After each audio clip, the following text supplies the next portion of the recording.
Bienvenidos, Hare Krishna. Continuamos con el Srimad Bhagavatam Podcast. Hoy en jueves 27 de abril. Vamos a leer algunos versos hoy, versos 42 en adelante. Así que sean todos bienvenidos y comenzamos. Om Namo Bhagavate Vasudevaya. Om Namo Bhagavate Vasudevaya. Om Namo Bhagavate Vasudevaya. Adyo Bhattara Purusha Parasyam Kala Swabhava Sadasang Manascham Dravyam Vikaro Guna Indriyani Virat Swarat Statsnu Charisnu Bhuhannaham. La traducción del verso es la siguiente. Karanarna Vasaji Vishnu es la primera encarnación del Señor Supremo, y Él es el amo del tiempo eterno, del espacio, de la causa y los efectos, de la mente, de los elementos, del ego material, de las modalidades de la naturaleza, de los sentidos, de la forma universal del Señor, de Garbhodakasai Vishnu y del conjunto total de todos los seres vivientes, tanto móviles como inmóviles. Vamos al comentario escrito por Srila Prabhupada, que dice así: que la creación material no es permanente, se ha discutido aquí con anterioridad en muchas ocasiones. La creación material no es más que una exhibición temporal de la energía material del Todopoderoso Dios. Esta manifestación material es necesaria para darles una oportunidad a las almas condicionadas que no desean asociarse con el Señor en la relación de amoroso servicio trascendental, de que lo hagan. A esas renuentes almas condicionadas no se les permite entrar en la liberada vida de la existencia espiritual, debido a que en el fondo no están dispuestas a servir. En vez de ello, desean disfrutar como dioses de imitación. Las entidades vivientes son por constitución servidoras eternas del Señor, pero algunas de ellas, debido al mal uso de su independencia, no desean servir. Por lo tanto, a ellas se les permite disfrutar de la naturaleza material que se denomina ilusión. Debido a que los seres vivientes que se encuentran bajo las garras de Maya no son de hecho disfrutadores, si bien creen que lo son por encontrarse engañados por Maya, esta recibe el nombre de ilusión. Esas engañadas entidades vivientes reciben una oportunidad en ciertos intervalos de tiempo de corregir su pervertida mentalidad de querer volverse falsos amos de la naturaleza material. Y los Vedas les imparten lecciones acerca de su relación eterna con el Ser Supremo, Señor Krishna. Vedaischa sarvairaham eva vedya. Así que la creación temporal de la manifestación material es una exhibición de la energía material del Señor. Y para dirigir toda la escena, el Señor Supremo se encarna como Karanarna Vasaji Vishnu, tal como un magistrado es nombrado por el gobierno para dirigir algunos asuntos temporalmente. Karanarna Vasaji Vishnu causa la manifestación de la creación material mediante una mirada que le lanza a su energía material, Saiksata. En el primer volumen de este libro ya discutimos hasta cierto punto la explicación del verso Yagrihe Paurusham Rupam. La duración del movimiento ilusorio de la creación material se denomina un kalpa. Y ya hemos discutido cómo la creación ocurre kalpa tras kalpa. Mediante su encarnación y sus actividades potenciales, se manifiestan todos los ingredientes de la creación, o sea, el tiempo, el espacio, la causa, el resultado, la mente, los elementos toscos y sutiles y sus interactivas modalidades de la naturaleza, o sea, bondad, pasión e ignorancia, y luego los sentidos y su depósito de origen, la gigantesca forma universal que proviene de la segunda encarnación, Garbhodakasai Vishnu, y todos los seres vivientes, tanto móviles como quietos, que provienen de la segunda encarnación. En fin de cuentas, todos esos elementos creativos y la propia creación no son más que manifestaciones potenciales del Señor Supremo. Nada es independiente del control del Ser Supremo. La primera encarnación que aparece dentro de la creación material, es decir, Karanarna Vasaji Vishnu, es la parte plenaria de la personalidad de Dios original, Sri Krishna, que se describe en la Brahma Samhita de la siguiente manera. Yashaika niswasita kalam mata valambhyam jivanti loma vilaya jagadandinataham Vishnurmahan saihayasya kala vishesho Govindam Madipurusham Tamaham Bhajami. Todos los innumerables universos son mantenidos solo durante el período respiratorio de Mahavishnu o Karanarnavasaji Vishnu, quien es tan solo una parte plenaria de Govinda, la personalidad de Dios original. Fin del comentario. Todo el comentario, Prabhupada lo centró en diferentes descripciones de la creación material, cómo la creación material se despliega periódicamente, cómo esa creación material es una exhibición temporal de la energía de Dios, del Todopoderoso Dios, cómo esa creación material alberga y contiene a las almas condicionadas que están deseosas de disfrutar como cosa prioritaria y que no están deseosas de servir, cómo esa creación material se denomina ilusión debido a que crea esa distorsionada visión de la vida en las almas condicionadas. En fin, describió tantas características del mundo material, incluyendo el hecho de que el creador de la energía material, denominado aquí Karanodakasaji Vishnu, bueno, se han utilizado dos nombres, que un tema que ya lo estudiamos también, como esta primera encarnación de Krishna. Krishna expande de sí mismo a Vishnu para que se haga cargo del mundo material.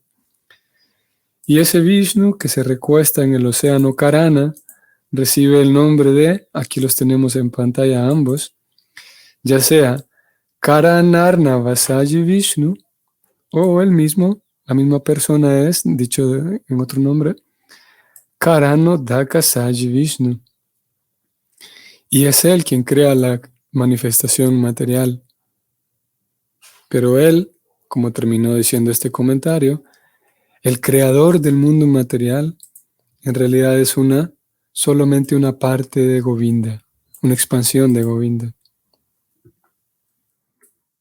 Antes de que vayamos al otro verso, que vamos a incluirlo aquí también en la lectura de hoy, vamos a señalar algo que también lo hemos mencionado, Y como el servicio devocional, siguiendo el sistema del Bhakti, no nos pone en contacto con Dios, no es algo para servir a Dios, sino más bien aquí estamos hablando de Govinda. ¿Y quién es Govinda? Govinda resulta ser, en el marco de este verso, el creador de Dios. Si alguien, a veces surge esa pregunta y ese cuestionamiento de Dios es el creador de todo, pero ¿de dónde surge Dios? La respuesta es que Dios surge de Govinda, en el sentido de que el creador del mundo material, esa suprema persona, no es más que eso, una expansión, una encarnación, un aspecto, podemos decir, del Señor Supremo Govinda, que ese Govinda no es creador para nada del mundo material, sino como acabamos de leer, él,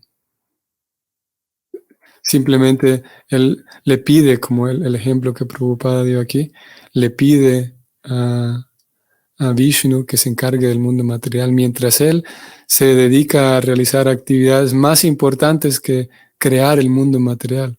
¿Cuáles son esas actividades más importantes? Llevar a sus queridas vacas a pastar, ordeñar las vacas, llevar a los terneros al bosque, jugar con sus amigos, tocar la flauta para sus amigos, bailar para ellos, en fin. Esas actividades son mucho más importantes que la creación de todo el cosmos. Y claro, nosotros que estamos aquí adentro, ¿cómo es posible que haya algo más importante y más grandioso que el cosmos? Si cuando vemos hacia afuera nos abruman las estrellas y el espacio ilimitado. Pero el Bhakti nos regala una perspectiva tan diferente. La creación del cosmos es irrelevante. El Señor Supremo no le interesa en lo más mínimo, en un sentido, bajo cierta perspectiva no le interesa. No va a dejar sus cosas tan importantes. No va a dejar a sus queridos devotos, sus queridos amigos, no los va a dejar para venir a crear el mundo material. Krishna lo que hace, y obviamente que yo acabo de decir de que no le interesa en un sentido, mejor dicho, le interesa más estar con sus queridos devotos, darles placer a ellos, pero obviamente sí le interesa. Y porque le interesa y movido por una compasión ilimitada, crea el mundo material, porque sí le interesa, de hecho. No le interesa el mundo material por él mismo, por algo material, porque está interesado en el cosmos, le interesa porque aquí estamos nosotros, porque movido por eso, por su compasión, ya que existe una cantidad tan grande de almas que quieren experimentar, que se siente estar feliz, disfrutar sin la compañía de Dios, entonces Krishna crea este lugar, encomendando al Señor Vishnu, encomendado al Señor Vishnu, el Señor Vishnu crea este lugar para, con su misericordia, con su compasión, darnos el tiempo y un lugar apropiado para que hagamos y deshagamos. Claro, dentro de este lugar hay leyes, ¿no? Y uno no puede hacer simplemente lo que quiere. Y en eso consiste la experiencia material, en ir aprendiendo, ir madurando a tal punto de que el alma se da cuenta de que lo mejor es regresar a casa. Pero en fin de cuentas, como leímos aquí, todo el asunto material, todo el cosmos, el multiverso. Imagínense el Bhakti, que todos nuestros textos sánscritos geniales, que en nuestro estudio de teología ni siquiera es un tema tan central el asunto del cosmos, el multiverso, la cantidad tan ilimitada de universos. Un tema que puede resultar de lo más fascinante y alguien podría dedicar su vida entera al asunto del- de los multiversos, y a alguien le podría resultar demasiado grande, demasiado difícil de concebir el hecho de que hay muchos universos. Pero el Bhakti nos regala esa información como algo casi en un sentido irrelevante, más grande más impactante, una idea más impactante que el hecho de que hay multiversos, esa idea más impactante es Govinda, todo lo que tiene que ver con el origen supremo de todo. Vamos con el siguiente verso, que en realidad son 3, versos 43, 44 y 45. Voy a ir directamente a la traducción.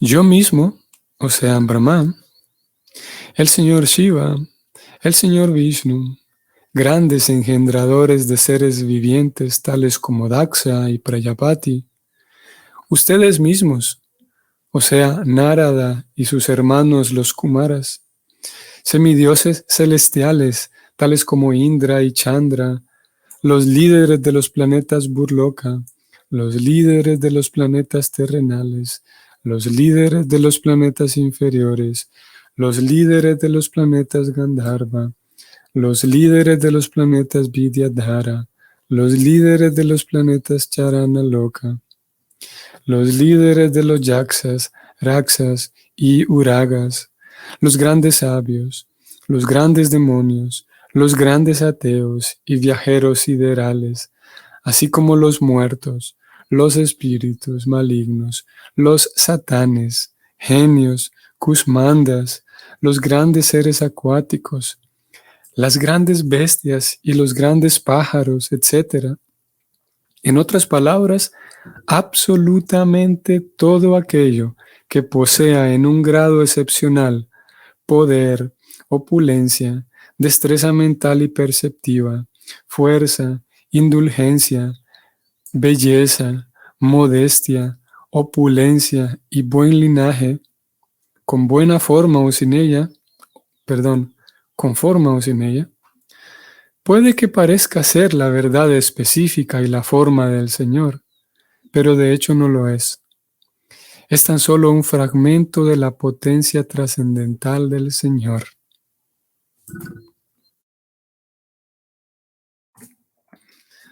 Aquí es, podemos decir, tan universal toda el abanico se ha abierto tan grande, como lo vamos a ver en el comentario también, que todo está incluido no solamente en Dios, como dijimos, no todo está incluido en Dios, porque de hecho Dios también está incluido ¿en quién? En Govinda, en Krishna, en Krishna, en Swayam Krishna, en el Hijo querido, el pequeño niño de Madre Yasoda. Todo está incluido en él. Prabhupada va a dar una perspectiva bien interesante en el comentario, vamos a leerlo. Aquellos que se encuentran en la lista aquí mencionada, comenzando con el nombre de Brahmaji, la primera criatura viviente dentro del universo, y descendiendo hasta el señor Shiva, el señor Vishnu, Narada y otros poderosos semidioses, hombres, superhombres, sabios, rishis y otras criaturas inferiores de extraordinaria fuerza y opulencia, entre ellos los muertos, los satanes, los espíritus malignos, los genios, los seres acuáticos, las aves, las bestias. Puede que parezcan ser el Señor Supremo, pero de hecho ninguno de ellos lo es. Cada uno de ellos posee tan solo un fragmento de las grandes potencias del Señor Supremo. El hombre poco inteligente se sorprende al ver las acciones maravillosas de los fenómenos materiales. Al igual que los aborígenes sienten temor de un gran relámpago, de un gran árbol baniano y gigantesco o de una montaña grande y elevada que se encuentra en la jungla. Pero esos seres humanos subdesarrollados, para esos seres humanos subdesarrollados, tan solo el más ligero despliegue de la potencia del Señor es cautivador. Una persona aún más avanzada queda cautivada por los poderes de los semidioses y diosas. Por lo tanto, a aquellos que simplemente se asombran de los poderes de cualquier cosa que se encuentra en la creación del Señor y que carecen de información verdadera acerca del propio Señor, se les conoce como Shaktas, o sea, adoradores de los grandes poderes. El científico moderno también está cautivado por las maravillosas acciones y reacciones de los fenómenos naturales, y en consecuencia también es un Shakta.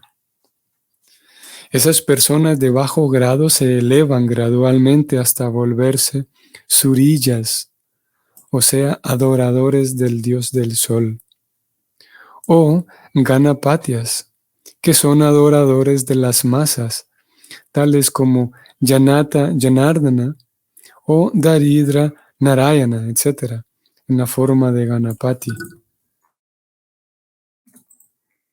Luego se elevan al plano de adorar al Señor Shiva en busca del alma sempiterna, llegando luego a la etapa de adorar al Señor Vishnu, la superalma, etc., sin información alguna acerca de Govinda, el Señor Krishna, quien es el Señor Vishnu original. Por otra parte, algunos son adoradores de la raza, la nacionalidad, las aves, las bestias, los espíritus malignos, los satanes, etc. La adoración común que se hace de Shanideva, el señor de la condición de infortunio, y Sitala Devi, la diosa de la viruela, es también frecuente entre las masas y existen muchos hombres tontos que adoran a las masas o a la clase de hombres pobres. Así que diferentes personas, sociedades y comunidades, etc., adoran a algunas de las potencias o potentes manifestaciones del Señor, considerando equivocadamente que el objeto poderoso es Dios. Pero en este verso, Brahmaji advierte que ninguna de ellas es el Señor Supremo. Ellas exhiben tan solo, entre comillas, un plumaje prestado del original y todopoderoso Señor Sri Krishna. Cuando el Señor aconseja en la Bhagavad Gita que se lo adore solo a Él, ha de entenderse que el adorar al Señor Krishna incluye la adoración de todo lo que se mencionó, debido a que Él, el Señor Krishna, los abarca a todos. Cuando en las escrituras védicas se dice que el Señor no tiene forma, ha de entenderse que todas esas formas que se mencionaron anteriormente, que se encuentran dentro de la experiencia del conocimiento universal, son tan solo diferentes exhibiciones de las trascendentales potencias del Señor, y ninguna de ellas representa, de hecho, la forma trascendental del Señor.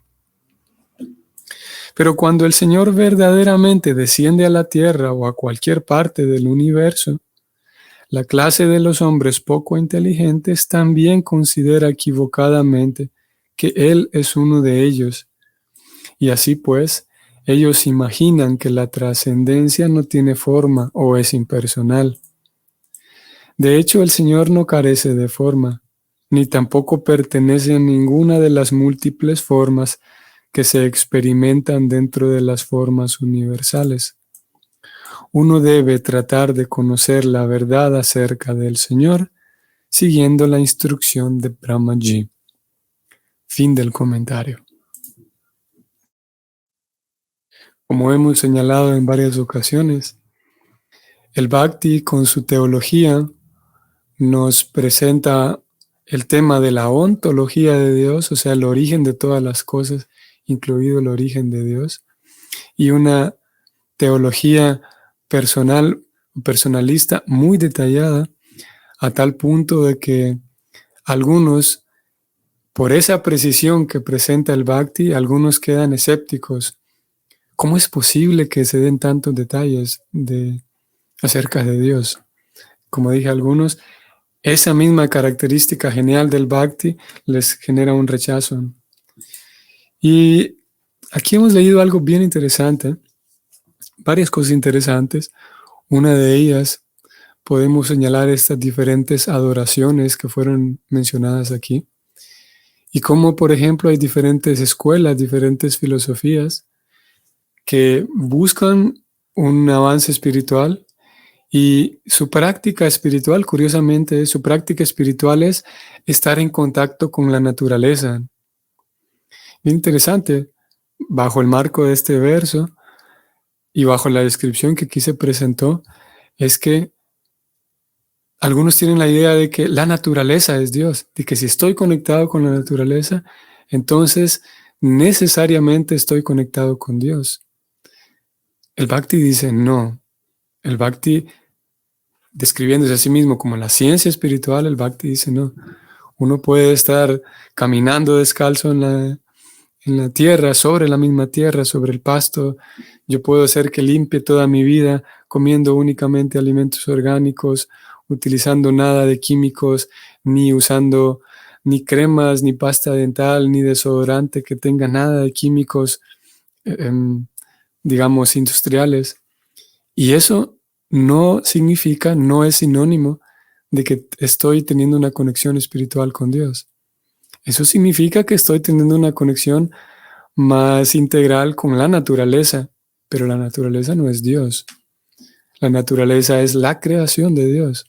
Y como acabamos de decir, el Bhakti no busca ni siquiera conectarnos con Dios, sino más bien con Govinda, porque el concepto de Dios abarca únicamente el creador, el sustentador y el otorgador de beneficios, entre otras cosas, pero principalmente estas.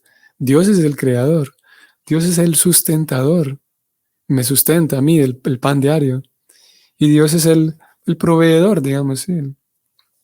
Pero el Bhakti no busca llevarnos a Dios, sino a Govinda. Pero retrocediendo, entonces, el contacto con la naturaleza no es necesariamente el contacto con Dios, a pesar de que yo pueda imaginar que estoy teniendo un contacto con Dios. Y sin duda que un contacto con la naturaleza va a propiciar beneficio a la persona, indudablemente. Es un tema interesante porque yo puedo percibir que mi vida marcha mejor si tengo un contacto más natural con la vida. Y yo pudiera identificar que mi vida está yendo mejor porque estoy teniendo un contacto espiritual con Dios. Pero lo cierto es que, usando el lenguaje de la Gita, mi vida está marchando mejor porque estoy teniendo un cultivo mayor de la bondad. Y eso todavía no es un contacto con Dios. Y el Bhakti dice, bueno, el contacto con Dios es a través del Bhakti, específicamente a través de aquello conocido como yajna, o sea, ofrendas directas al Señor Supremo. Si es verdad que todos los que caminan sobre la tierra directamente están en contacto más con Dios, eso querría decir de que las personas en la selva amazónica están en un nivel espiritual avanzadísimo. Pero resulta que en algunos lugares, no en todos, pero en la selva amazónica sabemos que existen pueblos y comunidades que son caníbales, que no puedes llegar ahí porque ellos van a hacer fiesta, van a tener un festival matando al que llegue. O sea que no hay avance espiritual. El asunto del cómo se consigue el avance espiritual, qué es avance espiritual, es uno de los temas que incluye la ciencia espiritual, que es la que nosotros estudiamos, que nos regala un criterio, nos regala pautas observables. No es que alguien diga, sí, yo estoy avanzando espiritualmente. ¿Y cómo lo demuestra? No, no se puede demostrar porque es algo espiritual, es algo interno. Si ese argumento se presenta, ya hay algo extraño. La ciencia espiritual, como cualquier ciencia, tiene resultados observables. Y de vuelta, lo que observamos es que no necesariamente un contacto con la naturaleza es avance espiritual. Tendríamos que preguntarle al Bhakti entonces, ¿qué es avance espiritual? Tendríamos que definir qué es espiritual para no caer en la imaginación de que, sí, si yo camino descalzo sobre la tierra, ya estoy siendo espiritual. Es un tema interesante, que hoy no lo vamos a profundizar más. Voy a leer a Alejandra Palacios su comentario, Hare Krishna. La naturaleza material solo beneficia a mi cuerpo material y el bhakti beneficia a mi alma espiritual y me acerca más al Señor Krishna, ¿verdad? Sí, de acuerdo con nuestra teología, de acuerdo con nuestro sistema de bhakti, es así, Alejandro. Es más, yendo un poco más profundo, los acharyas nos señalan que si uno presta más atención a la naturaleza material y descuida su cultivo espiritual, entonces el volverme una persona súper saludable, el esforzarme tanto por vivir saludable, eso puede ir en detrimento de mi vida espiritual. Si yo le presto más atención sí, a vivir saludable, a vivir una vida bien, a tener un contacto con la naturaleza. Si yo olvido a Krishna, mi viaje a la naturaleza, mi compartir, mi día de campo, si olvido a Krishna, lo que está ocurriendo ahí es que el alma se está apegando más a la naturaleza porque qué agradable, ¿no? Si yo voy a la naturaleza y me termino apegando más a lo bello de la naturaleza, el Bhakti dice, ese alma está en problemas. ¿Por qué? Porque se está apegando más a este lugar, que es un lugar material, y está olvidando, se está atrayendo más a lo bello de la naturaleza, porque lo es bello. Es agradable vivir saludable, es agradable el contacto con la naturaleza, la tranquilidad, los alimentos orgánicos, en fin. Pero la persona se puede terminar apegando tanto a eso y termina concluyendo que ¿para qué necesito a Dios? Entonces puede ser incluso un peligro la naturaleza, siempre y cuando no hay cultivo espiritual. Pero una vez que la persona ya tiene un vínculo con el Señor Supremo y lleva a cabo la ciencia espiritual y va ganando más conocimiento y más madurez en la ciencia espiritual, esa persona entonces en contacto con la naturaleza puede potenciar más su vida espiritual en contacto con la naturaleza, que es lo que Krishna habla de la bondad, porque cuando hablamos de la naturaleza también nos referimos a, por ejemplo, tener una alimentación más natural, eso es cultivo de bondad. Y Krishna habla de cómo es necesario en cierto sentido el cultivo de bondad en mi alimentación, por ejemplo. Aplicando esos elementos de la bondad a una vida inicialmente devocional, esos elementos en la bondad sí van a potenciar, sin duda. Aún así, incluso una persona pudiera cultivar y progresar en la vida devocional, incluso si no hay suficientes alimentos orgánicos, por ejemplo. Y bueno, hay cada consideración, hay casos diferentes, pero lo cierto es que la vida devocional, el avance espiritual, va a depender siempre del anhelo, el deseo que tenga el devoto. No tanto si come muchos alimentos orgánicos o no, no tanto si vive en un 11º piso, en un edificio que 4 kilómetros a la redonda no hay un solo árbol, por ejemplo, o alguien que viva directamente en el campo. Lo que va a determinar ahí el avance espiritual es el anhelo de la persona. Y hay un pequeño pasatiempo que puede ilustrar este punto, una pequeña historia, un relato con Srila Prabhupada, y es que dentro de las normas para las ofrendas a la deidad, una de las normas es que los alimentos que se ofrecen a la deidad en el templo deben ser alimentos frescos. Y sí, es una de las normas, ¿no? Entonces Prabhupada estaba en un lugar, no recuerdo dónde fue esto, creo que en algún lugar de Rusia, no recuerdo, pero lo cierto es que era un lugar en donde no había producción local de alimentos por el clima, había mucho frío. Entonces Prabhupada se enteró de que los devotos estaban ofreciendo a la deidad del templo, deidad instalada, estaban ofreciendo alimentos congelados. Compraban los vegetales y los congelaban para poder ofrecerlos durante la semana. Prabhupada se enojó mucho y dijo que inmediatamente detuvieran eso, porque eso, el comer alimentos congelados, esos alimentos, a pesar de que hayan sido orgánicos, se vuelven, cultivan modalidad de la ignorancia, o al menos de la pasión, cuando yo los congelo, porque no son frescos. Alimento en la bondad significa alimento fresco. Prabhupada dijo que no, que lo detengan inmediatamente. porque a la deidad hay que ofrecerle todo de primera clase. Pero cuando uno de sus discípulos le explicó cómo era el asunto, le explicó que si la Prabhupada no podemos simplemente ir al mercado todos los días a comprar alimentos frescos, porque no hay producción de alimentos aquí. Lo único que nos queda es comprarlos cada tanto, almacenarlos durante la semana y ofrecerlos. Entonces Prabhupada dijo, si es el caso, entonces adelante, no hay ningún problema. Porque el principio central aquí es la ofrenda al Señor Supremo.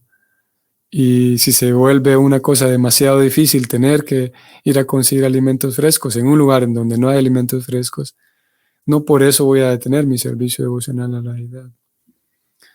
Entonces Prabhupada dijo que está bien, es lo mejor que se puede hacer aquí. Y asimismo, teniendo en cuenta esa consideración que él hizo, podemos entonces observar, y cada quien tendrá situaciones y circunstancias diferentes, cómo ajustamos nuestra vida devocional para que lo primero sea siempre el complacer a Krishna, el agradar a Krishna, buscar mi propia purificación espiritual con mi sadhana, y después voy ajustando algunas cosas. Si lo que tengo a mano no es, entre comillas, lo mejor, el ideal, puedo observar qué es lo mejor en toda mi circunstancia, en todo mi entorno, qué es lo mejor de ese entorno, y servir a Krishna con ello.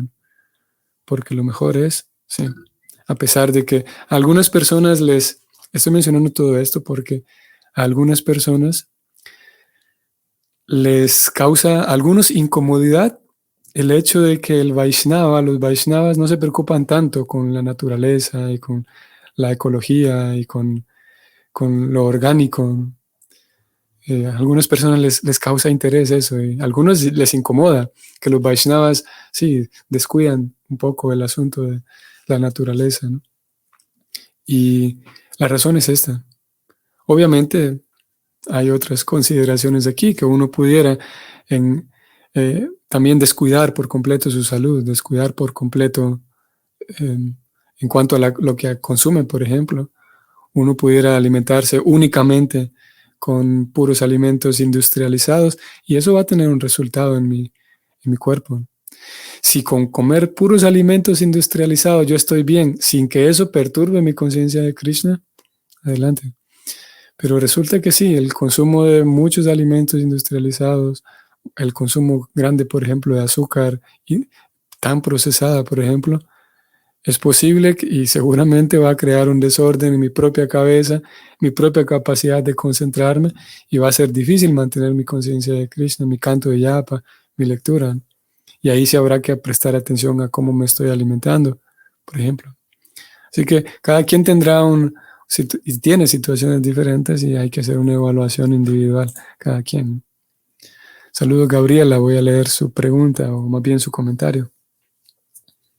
Hay un pasaje en la Biblia, lo comento porque me recuerda a este texto, Corintios 1, en el que podríamos tener conocimiento o hacer todas las obras bondadosas, etc., pero si no tenemos amor por Dios, no llegamos a nada. Sí, gracias, Gabriela. Sí, el mismo punto. El mismo punto. Por esa razón, Prabhupada primero lo que hace, y en todo el acompañamiento que va haciendo, es lo más importante que no olvidemos nosotros como estudiantes, no olvidemos entre tantas cosas, normas, reglas, consideraciones, protocolos, procedimientos, tantas variantes y variables más bien que hay en el servicio devocional, que podríamos perder la atención. Lo primero es servir a Krishna. Lo primero es el deseo sincero de querer progresar, de querer limpiarme. Y de ahí todo lo demás podemos ir, y en un sentido debemos ir prestando atención para cómo acomodarlo.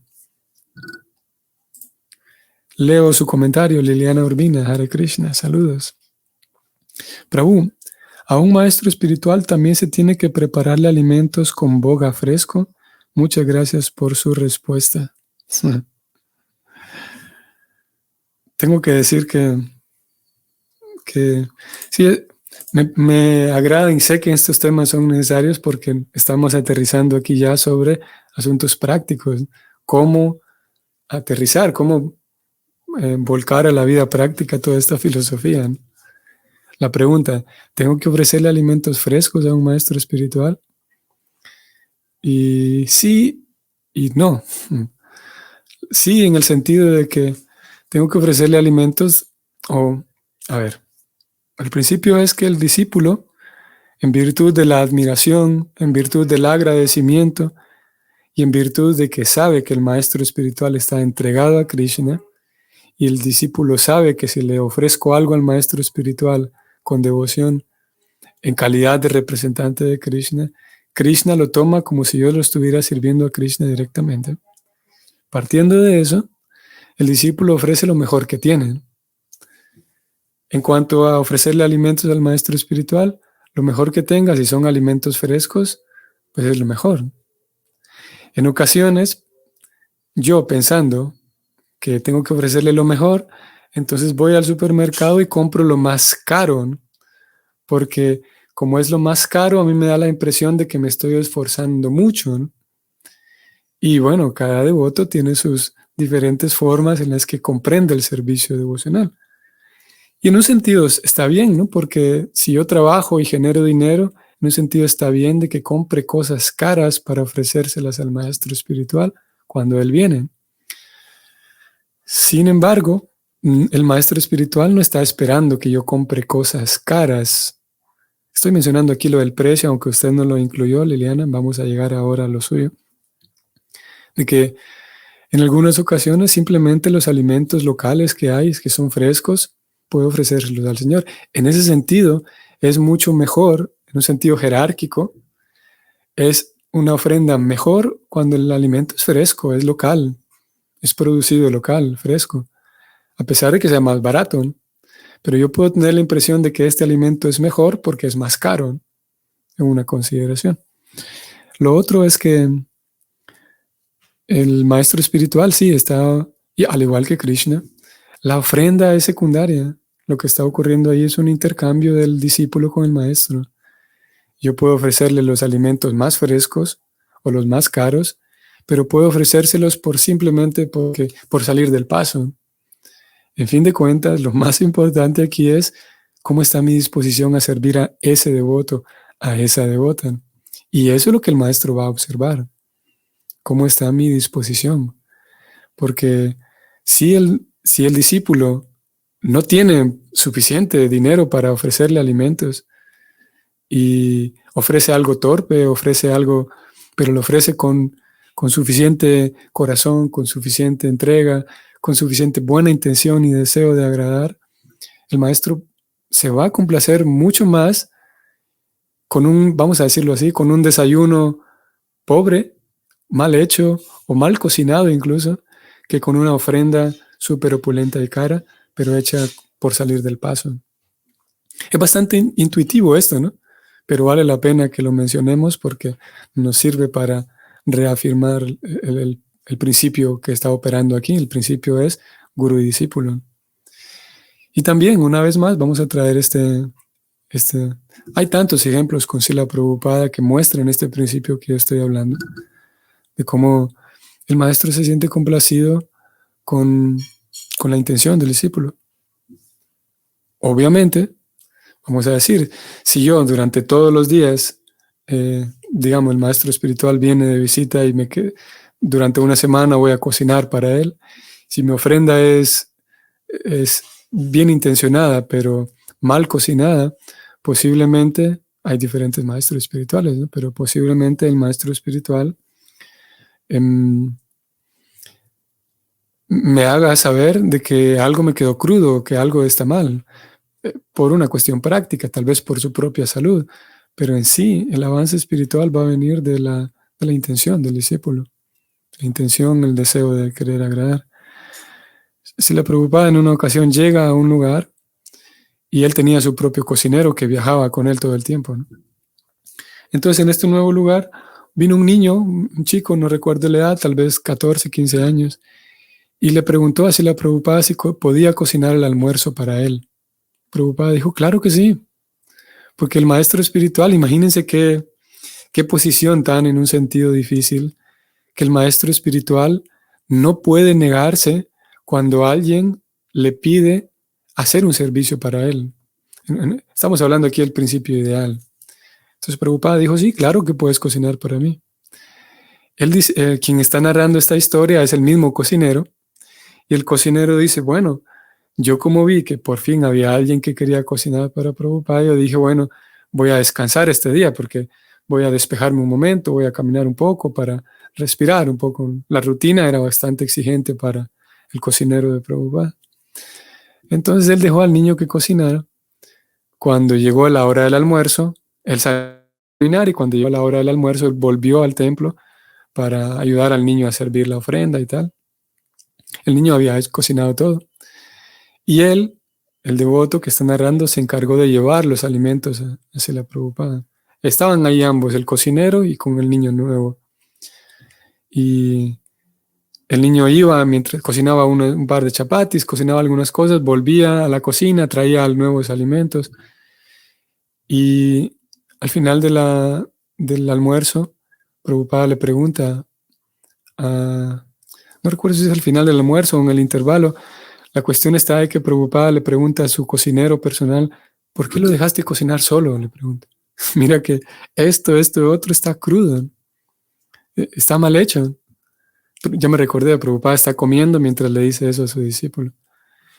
Pero el niño está en la cocina. Cuando el niño regresa de la cocina para ofrecer algo más y pregunta cómo está todo, Prabhupada dice que está muy bien, que todo está excelente. Muchas gracias por tu servicio. Muchas gracias, estoy complacido. Pero 2 segundos antes le acaba de decir a su discípulo y lo acaba de reprender que está bien que él cocinó, pero ¿por qué lo dejaste cocinar solo? Mira que la ofrenda está mal cocinada. Entonces, en este caso sí vemos a Prabhupada siguiendo el verdadero principio de ser un representante de Krishna, así como Krishna recibe la devoción, así mismo sí la Prabhupada.